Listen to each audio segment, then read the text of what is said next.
How to change text size on WeChat.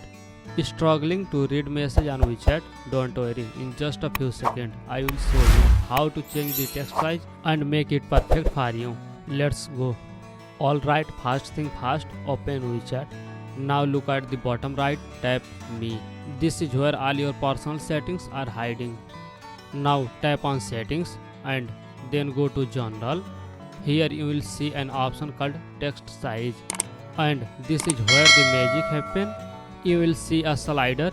Drag it left if you want to smaller text, to drag it right if you want to bigger text. The best part, you will see the change instantly, so keep adjusting until it look perfect for you. Once you are happy with the size, just go back and boom, your new text size is set. No restarting need, super easy, right?